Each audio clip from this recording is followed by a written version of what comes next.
ಕೃಪೆಯಿಂದ ತಂದೆ ಮಗ ಪರಿಶುದ್ಧ ಆತ್ಮನ ನಾಮದಲ್ಲಿ ನಿಮ್ಮ ಸನ್ನಿಧಿಯಲ್ಲಿ ನಾವು ಬರ್ತಾ ಇದ್ದೇವೆ ಸ್ವಾಮಿ. ಅಪ್ಪ, ವಾಕ್ಯ ಕೊಡುವಂತ ಪಾಶ ಶೈನಿಯವರನ್ನು ಕೂಡ ನಿಮ್ಮ ಆತ್ಮನಿಂದ ತುಂಬಿಸಿರಿ. ಕೇಳುವಂತ ನಮ್ಮನ್ನು ನಿಮ್ಮ ಆತ್ಮನಿಂದ ತುಂಬಿಸಿ ವಾಕ್ಯವನ್ನ ಸರಿಯಾದ ರೀತಿಯಲ್ಲಿ ನಾವು ಅರ್ಥ ಮಾಡ್ಕೊಳ್ಳುವಂತೆ ಸಹಾಯ ಮಾಡು.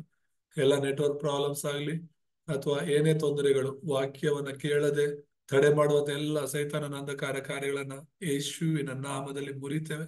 ನೀವು ತಾನೇ ಈ ಒಂದು ಮೀಟಿಂಗ್ ನ ಪ್ರಾರಂಭದಿಂದ ಅಂತ್ಯದವರೆಗೆ ಜೊತೆಯದು ನಡೆಸಿರಿ. ಯೇಸು ನಾಮದಲ್ಲಿ ತಂದೆ, amen. Yes pastor. Amen. Thank you. Screen sharing, Pastor.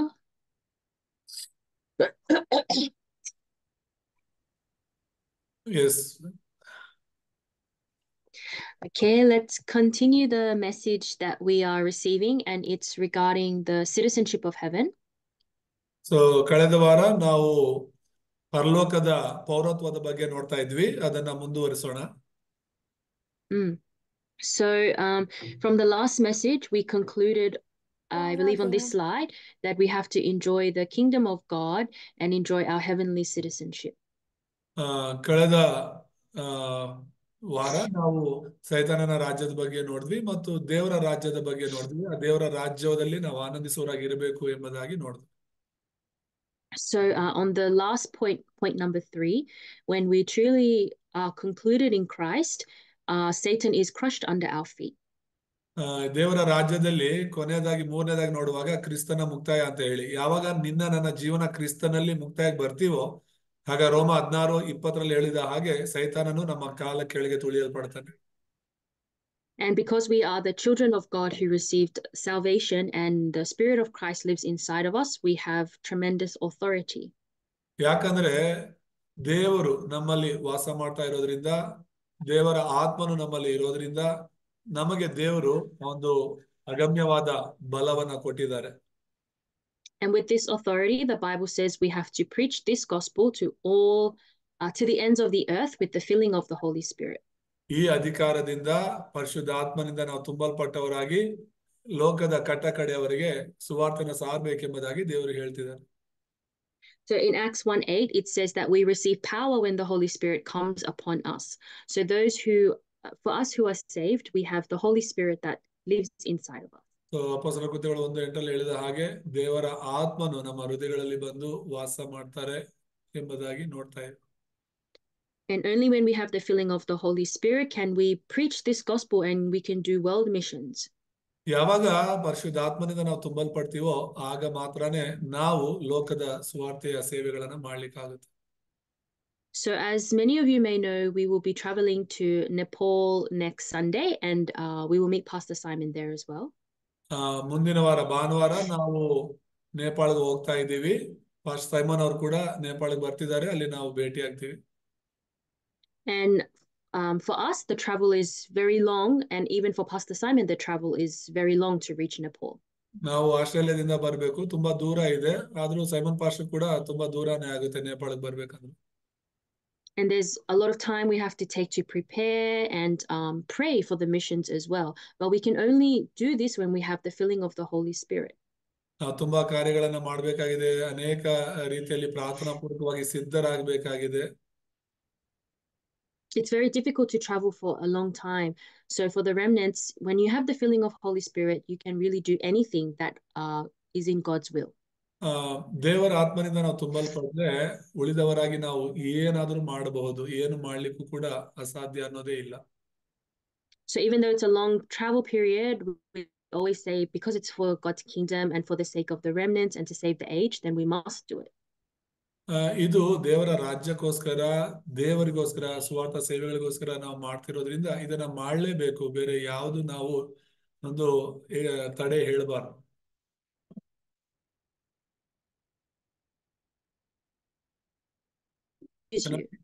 Cannot hear you. Oh, is it better? Oh, okay. So remnants should have the wide and deep vision of how God will use you. ಉಳಿದವರಾಗಿ ದೇವರ ಮಕ್ಕಳಾಗಿ ನಮಗೆ ದೇವರು ಯಾವ ರೀತಿ ನಮ್ಮನ್ನು ಉಪಯೋಗಿಸ್ತಾರೆ ಅಂತ ಹೇಳಿ ತುಂಬಾ ಆಳವಾಗಿ ಅಗಲವಾದ ಒಂದು ದರ್ಶನ ಉಳ್ಳವರಾಗಿರ್ಬೇಕು. So let's look at the main discourse of the message. Why do we have to believe in Jesus? ನಾವು ಯಾಕೆ ಯೇಸು ಕ್ರಿಸ್ತನಲ್ಲಿ ನಂಬಬೇಕು ಎಂಬುದಾಗಿ ಇವತ್ತು ಮುಖ್ಯ ಸಂದೇಶಕ್ಕೆ ನಾವು ಹೋಗೋಣ. Let's You, read you First can make Peter. you can make it larger. The screen. This screen, this is largest from my side. No, Is there something at the zoom out, I think zoom out, zoom in is there, no? So you select there. The first one. this one? No. Beside that one is there, no? Next to that. This one? That one. Better? Click on that.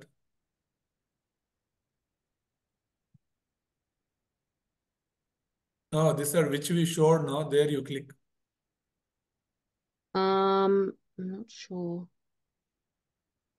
This is what's coming on my screen. Yeah, next to that one is there, no? The minus next to there, one option. Left side, that one. This Click one, slideshow? Yeah, click on. Yeah, it comes like this. No, the option has not come, right? I'm not sure. Okay, then zoom out. Zoom out is better. No, yeah, make it larger. Like this? No. Or Pastor, you want to share from your side? There yes. Click on that. You want it like this? Yes. Better? Yes. Some more you can do. Some more? Okay. Good? Oh, okay. Yeah, so let's read First Peter 1:9. 1 ಪೇತ್ರ 1:9 ಓದೋಣ. Screen ಮೇಲೇನೆ ಇದೆ, ಯಾರಾದ್ರೂ ಓದಿ ಒಬ್ರು.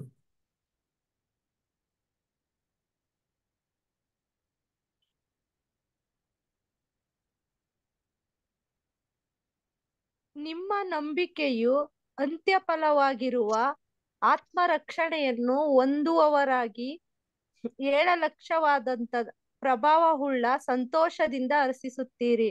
Amen.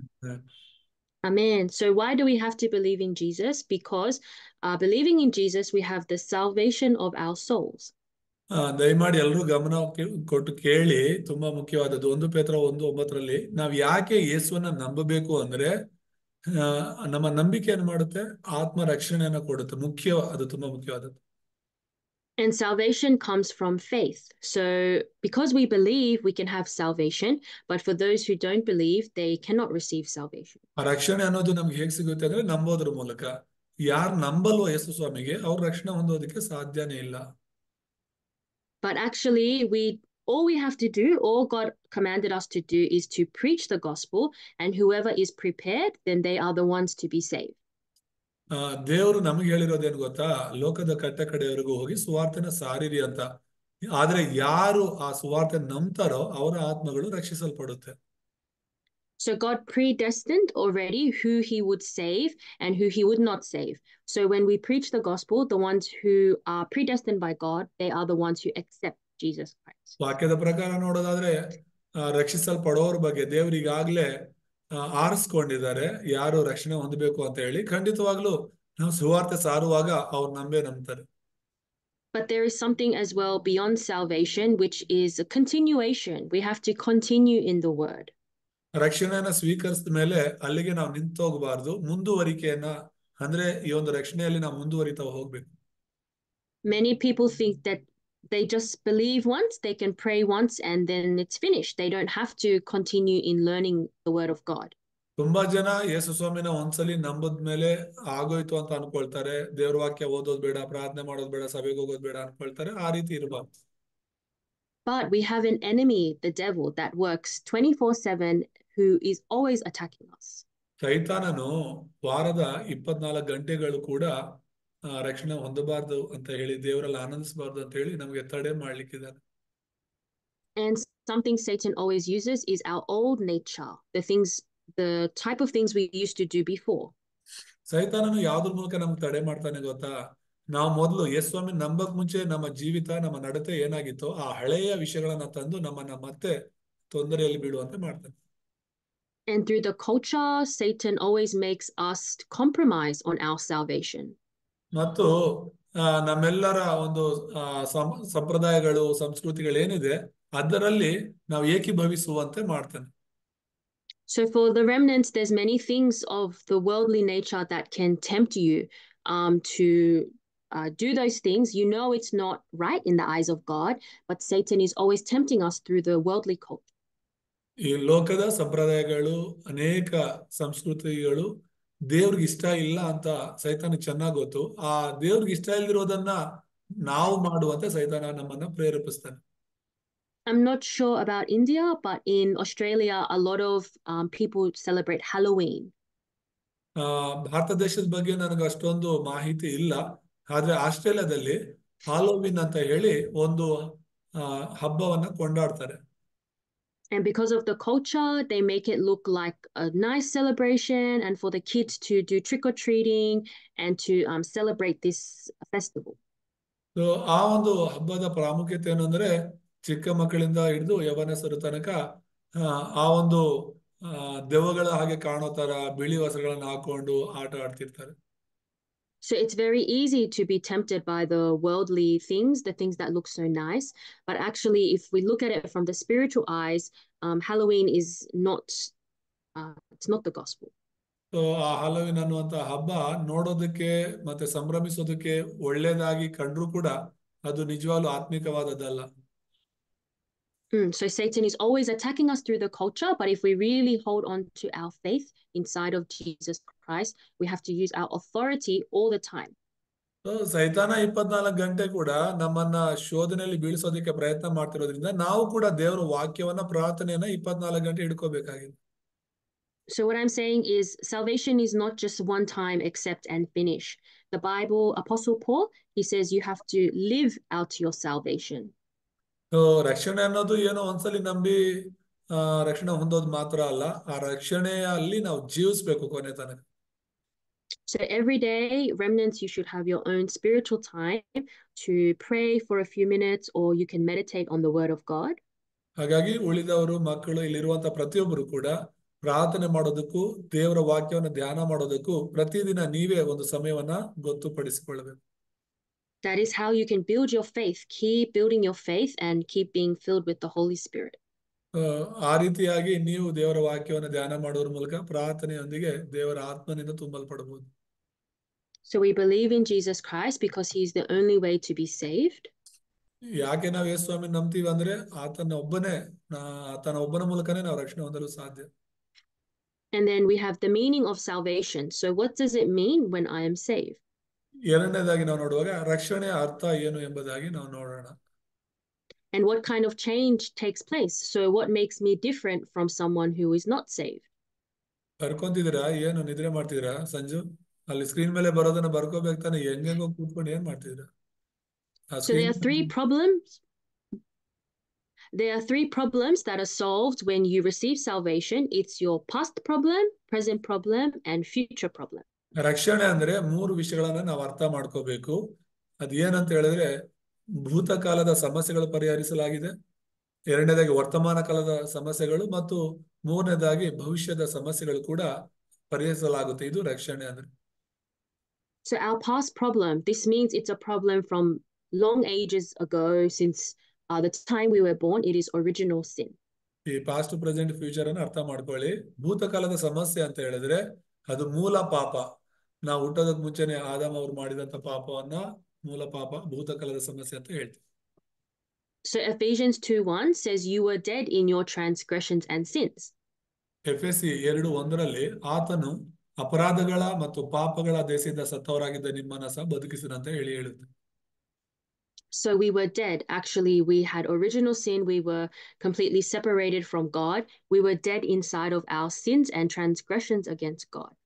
So ಆದಾಮ ಅವರು ಪಾಪ ಮಾಡಿದವರು ದೂರವಾದದ್ರಿಂದ ಮನುಷ್ಯರೆಲ್ಲರೂ ಕೂಡ ಆ ಒಂದು ಪಾಪದಲ್ಲಿ, ಅಪರಾಧದಲ್ಲಿ ಸತ್ತವರಾಗಿ ದೇವರಿಂದ ನಾವು ದೂರವಾಗಿದ್ವಿ.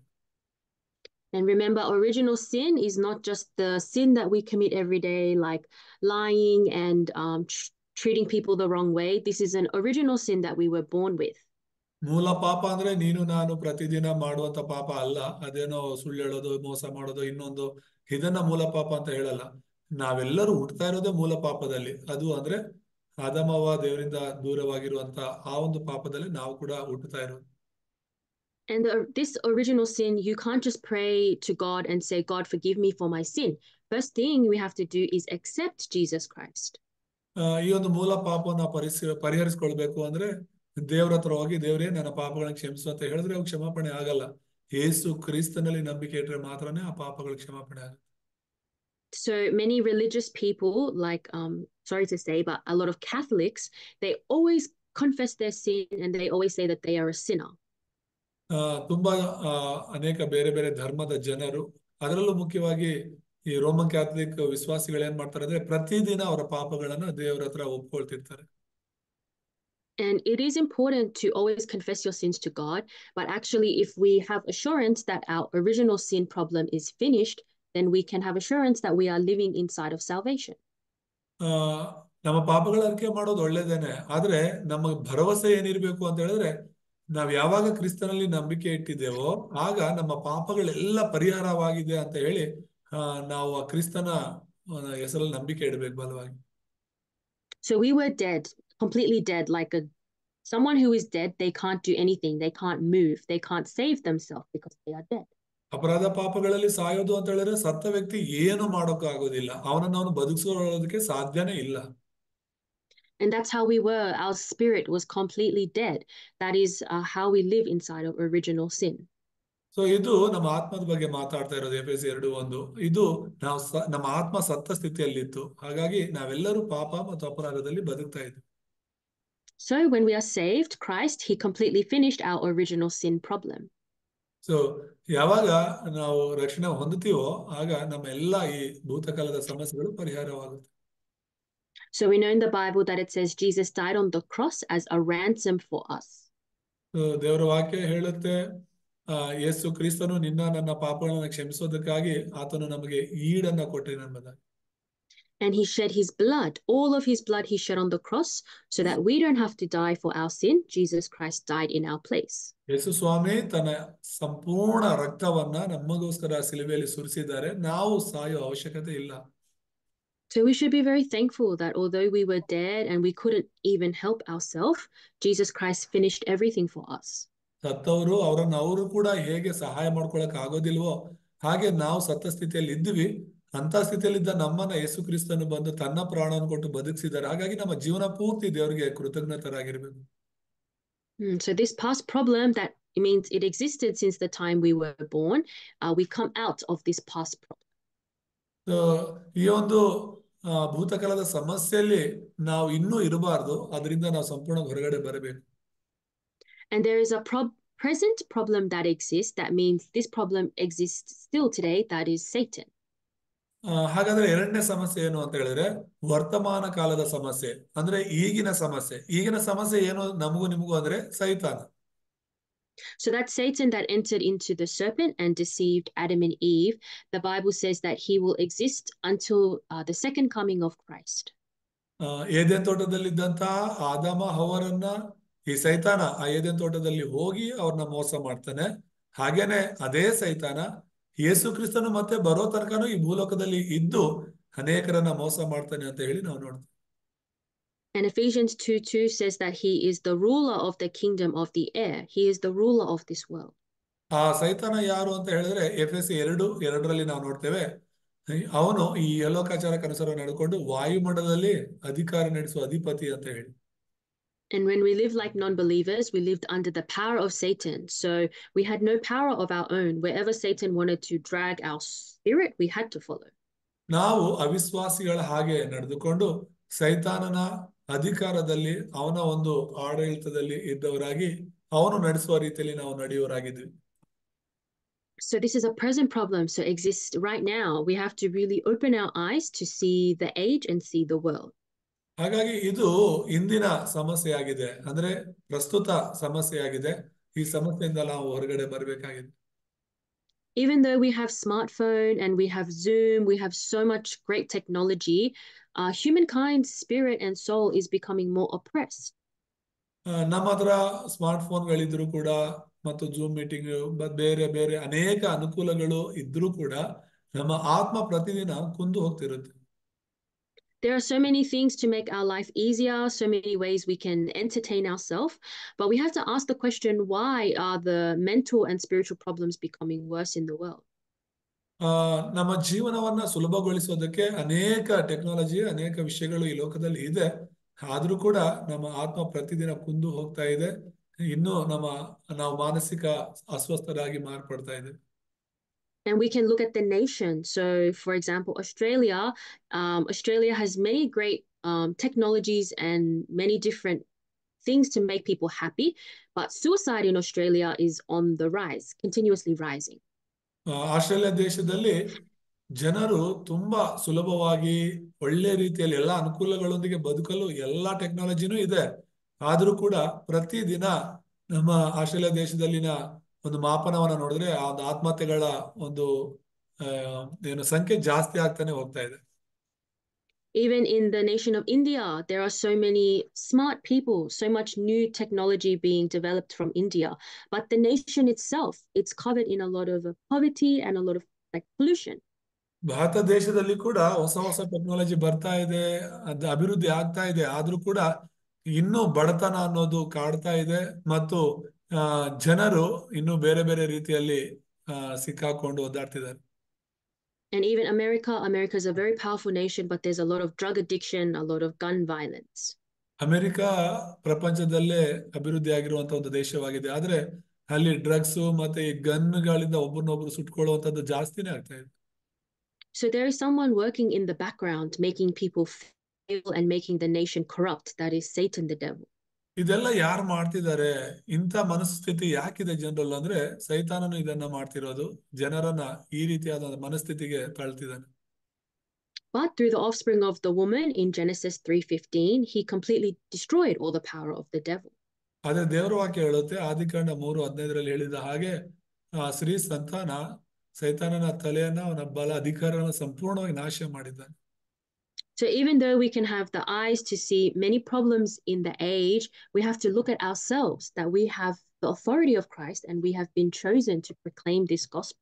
ಲೋಕದಲ್ಲಿ ಈ ರೀತಿಯಾದ ಅನೇಕ ಸಮಸ್ಯೆಗಳಿದ್ರೂ ಕೂಡ ನಾವು ಯಾವಾಗಲೂ ನೆನಪಿಟ್ಕೋಬೇಕಾಗಿರೋದು, ನಾವು ಯೇಸುವಿನಲ್ಲಿ ರಕ್ಷಣೆ ಹೊಂದಿದವರಾಗಿದ್ದೇವೆ. ಆ ಕ್ರಿಸ್ತನ ಹೆಸರಲ್ಲಿ ನಮಗೆ ಬಲ ಅಧಿಕಾರ ಕೊಡಲ್ಪಟ್ಟಿದೆ. ಅದನ್ನು ನಾವು ಯಾವತ್ತೂ ಮರಿಬಾರದು. So we have to really listen to the message and meditate on the word to the point where we have something we realize, wow, there is a big problem of this age. ನಾವು ಪ್ರತಿದಿನ ಪ್ರಾರ್ಥನೆ ಮಾಡ್ತಾ ದೇವರ ವಾಕ್ಯವನ್ನ ಧ್ಯಾನ ಮಾಡ್ತಾ ಲೋಕದಲ್ಲಿರೋ ಸಮಸ್ಯೆಗಳನ್ನ ನಾವು ಅರ್ಥ ಮಾಡ್ಕೋಬೇಕು. ಹೌದು, ಈ ಲೋಕದಲ್ಲಿ ಎಲ್ಲಾ ಜನರನ್ನ ಸಮಸ್ಯೆಗೆ ಈಡು ಮಾಡುವಂತ ಒಂದು ದೊಡ್ಡ ಸಮಸ್ಯೆ ಇದೆ, ದೊಡ್ಡ ವ್ಯಕ್ತಿ ಇದ್ದಾನೆ ಅನ್ನೋದನ್ನ ಅರ್ಥ ಮಾಡ್ಬೇಕು.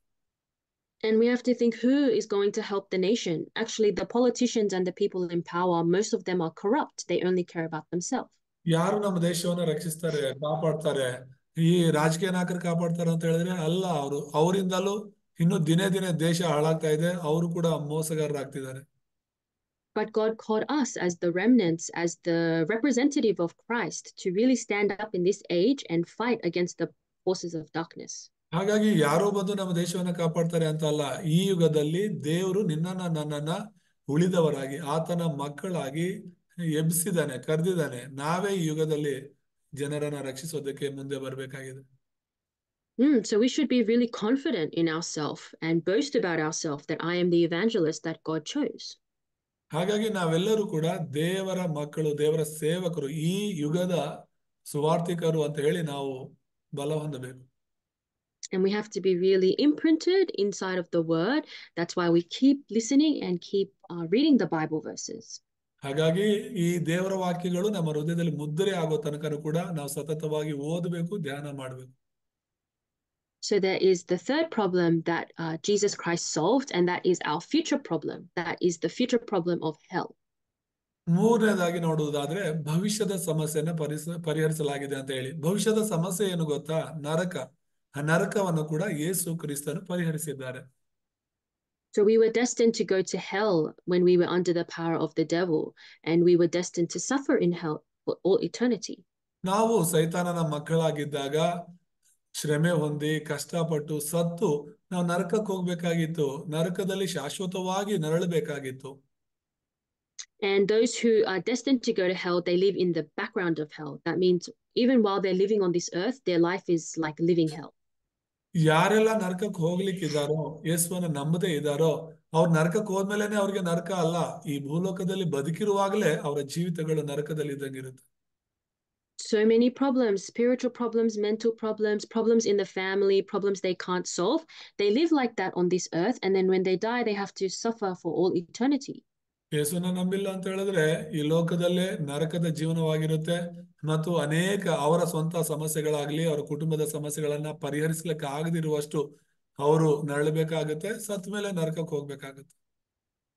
But in Ephesians 2:6, the Bible verse is there. It says, God raised us up with Christ and seated us with him in the heavenly realms.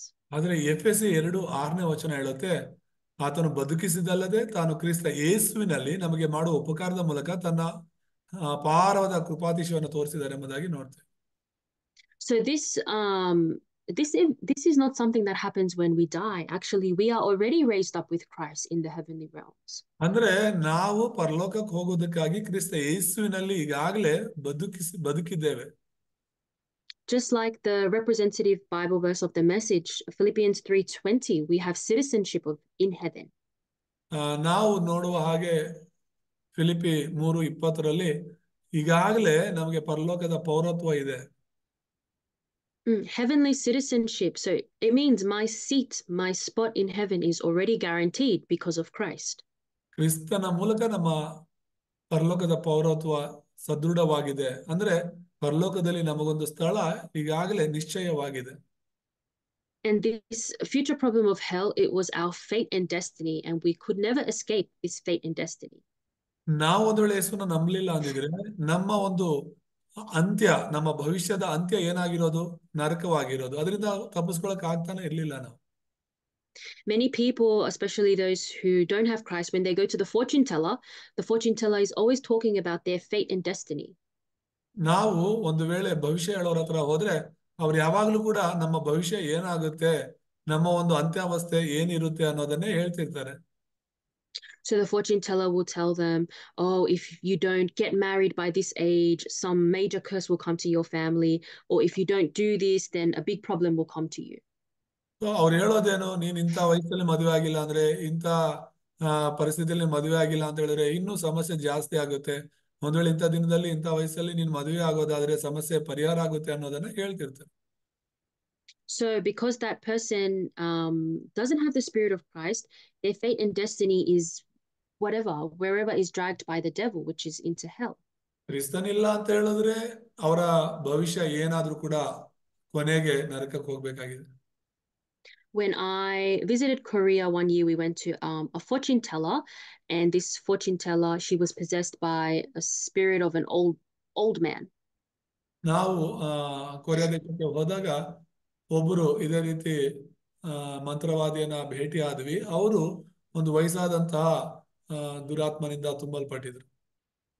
And even though they earn a lot of money for their job, they are very spiritual people. So actually, when we came in, she said straight away, I know that you are believers of Jesus Christ. ಅವರು ಸೈತಾನನ ಆತ್ಮನಿಂದ ತುಂಬಲ್ಪಟ್ಟಿದ್ರು ಕೂಡ ಅವ್ರಿಗೆಲ್ಲ ಗೊತ್ತಿದೆ. ನಾವು ಅವ್ರ ಮನೆಯೊಳಗೆ ಕಾಲಿಟ್ಟ ತಕ್ಷಣ ಅವ್ರು ಹೇಳ್ತಿದ್ದಾರೆ, ನೀವು ದೇವರ ಮಕ್ಕಳಾಗಿದ್ದೀರಾ, ಅದು ನನಗೆ ಗೊತ್ತು ಅಂತ. So we didn't go there to get our fortune told. We actually went there to see how the fortune teller is dragged by the evil spirits. ಅಲ್ಲಿದ್ದಂತ ಒಂದು ಭವಿಷ್ಯ ಹೇಳೋರ ಹತ್ರ ಹೋಗಿ ನೋಡುವಾಗ ನಾವು ಗಮನಿಸ್ಬೇಕು ಅಂತ ಅನ್ಕೊಂಡ್ವಿ, ಯಾವ ರೀತಿ ಅವರು ದುರಾತ್ಮನಿಂದ ನಡೆಸಲ್ಪಡ್ತಾರೆ, ಯಾವ ರೀತಿ ಹೇಳ್ತಾರೆ ಎಂಬುದಾಗಿ ನಾವು ನೋಡ್ಬೇಕಂತ ಹೋದ್ವಿ. So in her office or whatever it was, she had a huge shrine in the back with many gods, and she had a big god of like an old man, and that old man is the spirit that came to her and made her a fortune teller. ಒಂದು ವಯಸ್ಸಾದಂತ ವ್ಯಕ್ತಿಯ ದೊಡ್ಡ ವಿಗ್ರಹ ಇತ್ತು ಅವ್ರ ಮನೆಯಲ್ಲಿ. ಹಾಗೇನೆ ಚಿಕ್ಕ ಚಿಕ್ಕ ವಿಗ್ರಹಗಳು ಕೂಡ ಅವರ ಹಿಂದೆ ತುಂಬಾನೇ ಜೋಡಿಸಲ್ಪಟ್ಟಿತ್ತು. ಆ ಒಂದು ವಯಸ್ಸಾದಂತ ಆತ್ಮನ ಶಕ್ತಿಯಿಂದಲೇ ಅವ್ರು ಹೇಳ್ತಾ ಇದ್ರು. So I asked her, how did you come into this job? Did you want this to happen to you? And she said that one of her relatives, her grandmother was a fortune teller as well. ನಾವು ಕೇಳಿದ್ವು ಅವ್ರಿಗೆ, ನೀವ್ ಹೇಗೆ ಈ ವೃತ್ತಿಯಲ್ಲಿ ಬಂದ್ರಿ, ಹೇಗೆ ಇದನ್ನೆಲ್ಲ ಮಾಡ್ತಿದ್ದೀರಾ ಅಂತ ಹೇಳಿದ್ರೆ, ನಮ್ಮ ಪೂರ್ವಜರಲ್ಲಿ ಅಂದ್ರೆ ನಮ್ಮ ಅಜ್ಜಿ ಇದನ್ನ ಮಾಡ್ತಾ ಇದ್ರು, ಅದೇ ಕಸ್ಬನ್ ನಾನ್ ಮಾಡ್ತಿದ್ದೀನಿ ಅಂತ ಹೇಳಿದ್ರು. And what happened one day when she was in her 20s, the spirit came to her and said, you must become a fortune teller now or I will destroy your entire family. So ನಾವು ಹೋಗಿ ಭೇಟಿಯಾದಂತ ಅವ್ರನ್ನ ಕೇಳುವಾಗ ಅವ್ರು ಹೇಳ್ತಾ ಇದ್ರು, ಅವ್ರಿಗೆ 20 ವಯಸ್ಸು ಇರುವಾಗ ಆ ದುರಾತ್ಮ ಬಂದು ಅವ್ರಿಗೆ ಹೇಳಿದ್ದು, ಇನ್ಮೇಲೆ ನೀನು ಆ ಒಂದು ಭವಿಷ್ಯ ಹೇಳುವಂತ ವೃತ್ತಿಯನ್ನ ತೆಗೆದುಕೋಬೇಕು, ಇಲ್ಲಾಂದ್ರೆ ನಿನ್ನನ್ನ ಸಾಯಿಸ್ಬಿಡ್ತೀನಿ ಅಂತ. And she said even though she didn't want to do it, she tried to avoid, the evil spirit kept following her until she finally said she will do it. So ಎಷ್ಟೇ ಅವ್ರಿಗೆ ಇಷ್ಟ ಇಲ್ಲದೆ ನಾನು ಮಾಡಲ್ಲ, ನನಗೆ ಇದು ಇಷ್ಟ ಇಲ್ಲ ಅಂತ ಹೇಳಿ ತಪ್ಪಿಸ್ಕೊಂಡು ಹೋಗ್ತಾ ಇದ್ರು ಕೂಡ ಆ ದುರಾತ್ಮ ಅನ್ನೋದು ಪದೇ ಪದೇ ಅವಳನ್ನ ಪೀಡಿಸಿ ಕೊನೆಗೆ ಒಪ್ಕೊಳ್ಳುವಂತೆ ಮಾಡ್ತು. So what it means is this family line, this woman, she didn't have the absolute answer of salvation through Jesus Christ. ಆ ಒಂದು ವಯಸ್ಸಾದಂತ ಸ್ತ್ರೀ ಹತ್ರ ನಾವು ಮಾತಾಡುವಾಗ ಅವ್ರಿಗಿದ್ದಂತ ಉತ್ತರ ಅದು ಸರಿಯಾದ ಉತ್ತರ ಅಲ್ಲ, ಸರಿಯಾದ ಕ್ರಿಸ್ತನನ್ನ ಅವರು ತಿಳ್ಕೊಂಡೇ ಇರ್ಲಿಲ್ಲ. So there is no choice but for the next generation to be cursed. Her grandma was a fortune teller and then she became fortune teller. ಅವ್ರ ಅಜ್ಜಿ ಈ ಒಂದು ಭವಿಷ್ಯ ಹೇಳುವಂತ ಕೆಲಸ ಮಾಡ್ತಾ ಇದ್ರು, ಇವ್ರು ಮಾಡ್ತಿದ್ದಾರೆ, ಇವ್ರ ನಂತರ ಇವ್ರ ಮಕ್ಕಳು ಮಾಡ್ತಾರೆ. ಆ ಒಂದು ಶಾಪದಿಂದ ಅವ್ರನ್ನ ಬಿಡ್ಸಕ್ ಬೇರೆ ಯಾರು ಇರಲ್ಲ. And she told me very factually that if she doesn't earn a lot of money, the evil spirits come to her and they actually beat her. ಅವ್ರು ಹೇಳ್ತಾ ಇದ್ರು, ನಾನೇನಾದ್ರೂ ಜಾಸ್ತಿ ದುಡ್ಡನ್ನ ಸಂಪಾದನೆ ಮಾಡಿಲ್ಲ ಅಂದ್ರೆ ಜನರಿಗೆ ಭವಿಷ್ಯ ಹೇಳೋದ್ರ ಮೂಲಕ ಆ ದುರಾತ್ಮ ಬಂದು ರಾತ್ರಿ ಹೊತ್ತು ಜಾಸ್ತಿನೇ ಕಾಟ ಕೊಡುತ್ತೆ ನನಗೆ ಅಂತ. And she doesn't want this curse to go to her next generation. So we try to preach the gospel to her. So ಆ ಒಂದು ಶಾಪ ಅನ್ನೋದು ಅವ್ರ ಮಕ್ಕಳ ಮೊಮ್ಮಕ್ಕಳ ಮೇಲೆ ಹೋಗ್ಬಾರ್ದು ಅಂತ ನಾವು ನೆನೆಸಿ ಸುವಾರ್ತೆನ ಅವ್ರಿಗೆ ಸಾರಿದ್ವಿ. But she became very angry and she said that many people tried to share with her, but she doesn't want to believe. ಅವ್ರಿಗೆ ತುಂಬಾ ಕೋಪ ಬಂದು ನಮ್ಮನ್ನು ಕೂಡ ಗದರಿಸಕ್ ಶುರು ಮಾಡ್ತು. ನಮಗಿಂತ ಮುಂಚೆ ಅನೇಕರು ಸುವಾರ್ತೆ ಸಾರಕ್ಕೆ ಹೋಗಿದ್ರು ಅವ್ರ ಹತ್ರ, ಅವರು ಒಪ್ಕೊಂತಿರ್ಲಿಲ್ಲ. So the background of hell, the background of Satan, the background of the fundamental problems is still hanging over her. ಆ ಒಂದು ಮೂಲ ಪಾಪ ಮತ್ತೆ ಪೂರ್ವಿಕರ ಪಾಪ, ಸೈತಾನ, ಇವೆಲ್ಲವೂ ಕೂಡ ಬಲವಾಗಿ ಅವ್ರನ್ನ ಹಿಡ್ಕೊಂಡಿತ್ತು. And we have to be so bold that we have to share this answer with those types of people. ಅಂತ ವ್ಯಕ್ತಿಗಳ ಜೊತೆಗೂ ಕೂಡ ನಾವು ಈ ಸುವಾರ್ತೆನ ಸಾರಲೇಬೇಕು, ಧೈರ್ಯವಾಗಿ ಸಾರಬೇಕು. They are everywhere. I believe there are many of them, not just them, but the mentally ill, the people who have no answer for all of their problems. We have to boldly give them the solution. ಮಾಂತ್ರಿಕರಿಗೆ, ಈ ಒಂದು ಕಣಿ ಹೇಳೋರ್ಗೆ, ಭವಿಷ್ಯ ಹೇಳೋರ್ಗೆ, ಇವ್ರಿಗೆಲ್ಲ ಕ್ರಿಸ್ತನೇ ಇಲ್ಲ, ಸುವಾರ್ತೆನೇ ಅವ್ರಿಗೆ ಗೊತ್ತಿಲ್ಲ. ಧೈರ್ಯವಾಗಿ ನಾವು ಅವ್ರಿಗೆ ಸುವಾರ್ತೆನ ಹೇಳ್ಬೇಕು. So our past, present, future problems solved on the cross by Jesus Christ. So remnants, we have to just enjoy our salvation.